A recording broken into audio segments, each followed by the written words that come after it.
Good morning, good people. How is it going?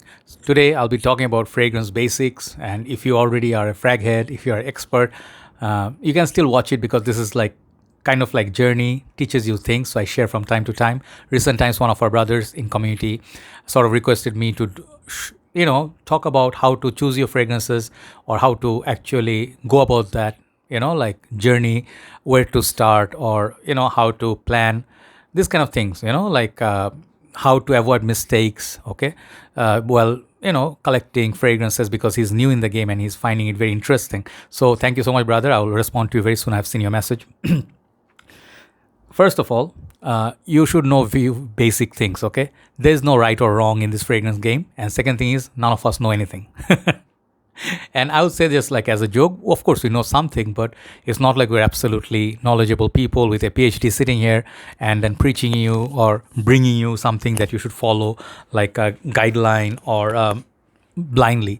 These are something that we share. It's up to you how you view the reviews, how you view or how you trust the reviewers or their nose or their taste. So if there are few things that I noticed that I was like different when I started my game, and now I'm a little bit different. So I'll share some differences from that time and until now, some rookie mistakes. I still make mistakes. So let's keep it to some points, okay? Not I cannot discuss everything. I don't want to make it super long. Let's say within 10 minutes. First thing is, as I told you, there's no right or wrong. When you go to Fragrantica, this is the most confusing place ever. Okay, it's not the fault of Fragrantica, it's the people who can confuse you, and it's not their fault. Sometimes they do it without, like unwillingly. What do I mean by it? Let's say you'll find a fragrance and it's really hyped and you have really interest and you go to Fragrantica, type Chanel, certain Allure Sport or Extreme, and you'll see some people are hyping it like crazy, like, hey, this is the best fragrance. You'll get a lot of compliments. This is my most beautiful, long-lasting gem.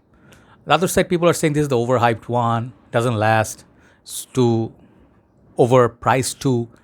And then you get confused. When you actually knew, you cannot make up your mind. It's a very painful thing. Uh, these are things that I went through. There was a time, like not everybody has the same financial status. Okay. Like not everybody can afford everything. It's not like you just want and you can get it. Sometimes you have to really work hard. You have to work hard, like Italians would tell you. Then, you have limited money, you have unlimited choices. That's another thing which is true for every product. You cannot buy everything. So people always wanting new things. People don't realize that sometimes you don't need, you just want. There's a difference between need and want. So that's up to you how you learn it and adapt it and how you actually go about following fragrance reviews. Okay, just give me a second. Yeah, very sorry about that. It's early morning here, 8:30. Our driver came to take the key to go for car wash. So thing is like, sorry. So where was I? Yeah. So basically, when I started off, there was this thing. I had huge love for fragrances. Everything seemed interesting. When you saw the top 10 reviews from the big reviewers, you slowly fall in love with this game. Before you realized, you are already owning 10, 12, 15, 50 bottles, right? It happened with many of you. And some people come and say as a joke, like, brother, there's a complaint. Thanks to you, I have huge damage in my bank balance. And look at me, I already own 10, 15 bottles. And I smile, but I also feel like, oh, okay, we have to be a little bit socially responsible and talk about the reality too. So when you're a newbie or I don't like the word newbie. People will be like, hey, I'm not a newbie, I know stuff, of course. Let's start fresh. When you actually are new in the community, okay, in anything, let's say you love watches, which I do, but I know nothing about watches, right? The vintage value, or let's say the whole, the watches, the what do you call that? Build quality or how it works, like automatic. So these things, we don't know. So slowly learn, if you have interest in something, first thing is learning. You watch if possible, watch everything. Watch all the reviewers. If you're in fragrances, if you're into this game, watch all the reviewers, what they review. Watch same fragrance, 5 different reviewers take. Then you have some idea. When I say watch the reviews, I don't mean watch and go and buy. Watch and learn, write down the notes, spend quality time. So that's the way you will know exactly. You can make list of 10 and you can buy them slowly every month. Like you can shortlist, and when you actually do that research, when you actually save up the money, when you finally buy the fragrance, people say pull the trigger, it makes so much more sense. It feels good. it feels like satisfying, right? But let's say you fall in this whole hype, and then you just blind buy stuff because you have no way to test it. And then most of the guys actually say this: I'm disappointed, this is overhyped, and that reviewer is lying and it's just they are giving false information. You should know few things, without being too quick to judge. Different people live in different countries. One country, I can tell you, same fragrance can be performing differently in different countries. If your country is really hot and humid, lot of pollution, lot of noise, lot of smoke, lot of people around, lot of like dustbins and everything, fragrances will not do any justice, never. The same fragrance, okay, in a country where weather is clean, skies are blue, no pollution, a lot of trees, a mild cool breeze, that fragrance will last 10 hours, right? So you see the polar opposite views. When I started watching reviews, Mark, then also like, this other reviewers, like Steven, they used to talk about fragrances that last 18, 14, 15 hours. And they would say fragrance is not very long lasting, just lasts 5 hours. And I was like, in Malaysia, fragrances do not last even 1 hour. I bought Dior Sauvage. I bought many fragrances and they just disappeared literally. I couldn't smell. So I was very angry. I said, maybe they're just lying, at first. Then I'm like, slowly, I got disappointed a little bit. Like, when you're new, you want performance. That's the first thing you want, longevity and projection. And if it doesn't last, you'll feel like money is wasted, right? But slowly I learned that when I moved from Malaysia to Bangladesh, Dior Sauvage, which did not last in Malaysia, I'm getting fantastic performance from the shirt because perhaps the humidity here is a little bit high. Malaysia humidity is less. So Sauvage works really fine in humid conditions. These are things I learned firsthand, using the same fragrance for a number of years. So I changed my mind sometimes. I bought fragrances that I didn't think I would buy. But it's all about learning, there's no end to learning. So remember that, do not be too quick to buy and don't be too quick to judge and sell the fragrance, okay? If you sell the fragrance for cheap and you actually lose the money, you lose interest in the game, right? So second thing, I will also say people's taste and choices, they differ, okay? I'll do a 15 minutes talk. Not everybody will like the same thing. I may like apple-based fragrances. You may find the apple very annoying. You may like the note of incense, which may be disappointed, like disturbing for me. Like I'll feel like, hey, I don't want to smell like smoke, but then I like the smell of petrol. I like the smell of the smoke of the truck, right? Some people say that's just gross, man, but I kind of enjoy that. It kind of has that addictive smell. That's why I love Dior's Fahrenheit. But there's no guarantee you're going to like Dior's Fahrenheit. You're going to like the note of violets. There are many notes I did not like at all in the beginning. I hated the note of vetiver. I hated spicy fragrances. I absolutely couldn't wear Jaguar for Men. That fragrance really got me sick still till today. I'm not very fond of it. But I started slowly liking green fragrances. I have vetiver-based perfumes. But whole thing happened because is that curiosity of learning, when you want to be, interested. Let me try something Narciso Rodriguez for him EDT. That smells different, like a, wet pavement or cement after it rains. And this is how I did last 7-8 years of collection. I did not stick to one particular genre, like fresh fragrance I used for 3-4 years. Nothing would beat my fresh fragrances like Versace Purum Polo Blue. These are my top fragrances. Now I can appreciate other fragrances, but not everybody would feel the same way. Perhaps, they'll stick to their freshies. So nobody is right, nobody is wrong, but at the same time, not everybody's taste is same. So when a reviewer actually hypes up a fragrance, he's not telling you, go and buy this fragrance, like that's what they're not doing.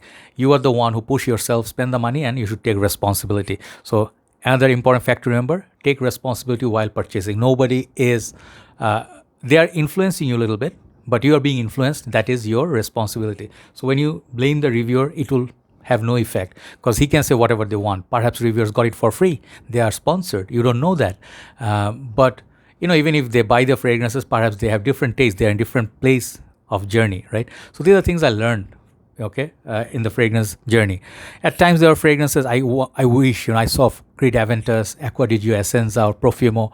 They are so expensive, man. Like when you are a student or you just finish your studies, you don't have so much cash in your hand, okay? You're just working and you have like very limited income.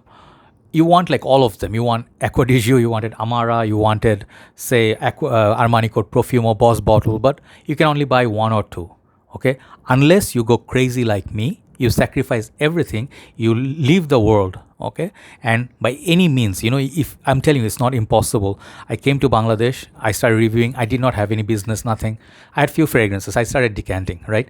Then I realized, many people told me you should monetize your channel. I had the chance, I didn't do it. I'm like, no, I'm just a passionate guy and I just want to review perfumes, not for money. I don't want money from this. Then I realized the game is not cheap, it's expensive. So I started decanting. There were no decant page in Bangladesh at that time, 2017. Now it's a big trend. Everybody is decanting. They learned this. There's a good business. Perfume industry is booming in Bangladesh now.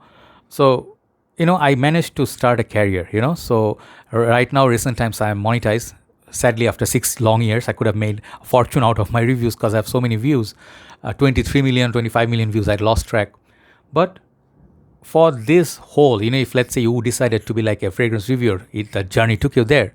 Should you be a fragrance reviewer? I talked about it before, but I don't think everybody has it in them because many people don't want to do just this. Okay, what I mean? They want to do other stuff. This is just their side hobby or passion, but they have other things to do. So if you don't have the time, perhaps, or you don't have the interest or you're not eager, don't start it. Do not feel like, hey, I'm going to get like 10 fragrances. I'm going to do the review. I'll be famous in no time. People will love me. At times, people don't watch you. Sometimes you get like 123 subscribers for 5 years. And that, not 5 years, even 1 year, it doesn't grow. You cannot get 1,000 subscribers. So you cannot get monetized. It will demoralize you. But if you actually love the game, like me, I'm a little bit sick because we fragrance collectors and reviewers, we are kind of like hoarders, like we collect and this becomes an addiction. You guys know that. So we all have this kind of sickness that one more fragrance, that is the last one I'm going to buy. That's how we, it's like those, those cartoons you see, there's this nice sort of like a tag and it just hanging in front of us. We just keep chasing, like people chase money. We chase fragrances until we have no space left or no money left, It's like, I'll just tell you frankly, to do this, like as a profession, you really have to be ready to sacrifice a lot. Sometimes you'll not have any business. There were times I had 10, 15 days, absolutely zero income. I went so frustrated, I wanted to quit. I became depressed because I cannot buy any more fragrance. I cannot buy decent food. But I did not stop, like for some reason I came back. I stick to the game. Even during the COVID, the economy went boom down. I can continue my work. So there are a lot of time people criticize you, bash you. Hey, you don't have a good camera. You don't have good knowledge. You don't have good collection. You don't have any niche. And that also demoralizes you. You didn't do anything to harm them, but people hit you. So a lot of this, I would say negatives that will appear, and it will, if you're not mentally strong, you'll actually lose the interest. Okay. But it takes sacrifice. It will take a lot of financial sacrifice, a lot of time spent. We spend a lot of time doing reviews, making content, think of content, get fragrances. People don't see it. People just see the review. They don't see the story behind it. So all in all, let's just wrap it up. Few tips if you're a beginner. Always make enough research, watch reviews, read Fragrantica. You'll get good ideas from these 3 sources. And if possible, fourth, I would say go to shopping malls. If they have samples and if they're friendly, try them, okay? And let's say you went to buy a fragrance. Always spray on piece of paper, write down the names, bring it back, see the dry down. It will also help you decide. So very important that you eat and use fragrances like same way, like you eat what you love eating, right? You don't eat at other people's choice, right? People tell you, hey, eat salads. You're like, no, I like turkey, right? You eat turkey. So wear fragrance that actually you love. Other people may tell you Aquamar smells nice, Aventa smells nice. You find them absolutely zero, right? To you, what's great fragrance? Versace the Dreamer. That's what your taste.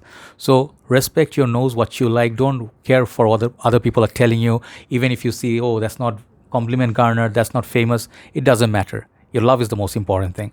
And the last thing, before I finish, is that it can get very confusing and there are too many fragrances. You cannot end up buying everything. So better make sure you write down what are the fragrances it matters the most, practicality wise, longevity wise, price point, like how much you want it versus like your country condition, your weathers, if you have positive, like, nice weathers, or you stay in the AC room, or you have to travel by bike.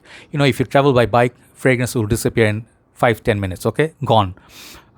If you are supposed to be in a very hot and humid place like in the desert, nothing will last, okay? So keep this in mind. Another thing, last thing I would say, many people will tell you oud, craze for oud.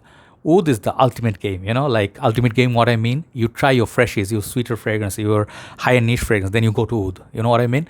Oud is not something that you can wear and then everybody will love. Everybody will say, wow, you smell nice. Most of the times in Bangladesh, you smell like rose water. Okay, you smell like they say what? Atar. Atar is not a good thing in Bangladesh. When people say atar means you smell cheap, right? So make sure you know what you're getting into and how people are reacting. It's very important. Your home members also approve, your life partner, your friends. If they don't approve, you will not feel very happy. You'll feel like, oh my God, I bought Mont Blanc Explorer. People said they can't smell anything. You'll be disappointed, right? So find something that suits your need. If you are the longevity guy, buy something that lasts long. So buy 10 fragrances that are long lasting, doesn't matter. But you cannot find a single fragrance. Some people ask me, what's the best fragrance? And I'm just like, I don't know. What's the best thing? Who's the best human? There's no such thing, one best fragrance, one best watch, or one best car. There are so many best things out there in the world. You have to make sure you make the right call and you do the right choices. You will have 10 fragrances. Some other guy will have 10 other fragrances. And then you learn from them. And you're like, oh, I wish I had that one. That's the time you'll feel the game is actually interesting. Now I go to shop, I cannot find any fragrance that I don't have. Most of the time they all carry designers, right? Hardly I find fragrance that I really want to buy because I bought everything. So I'm not bragging. I'm just saying the downside of buying everything, right? I do that because I split up a page and I have to review, right? But you don't have to do it. Buy what you love. Thanks very much for watching. Hopefully this talk helps and have a nice day. And let me know what are your thoughts on these matters. Take care. Bye-bye.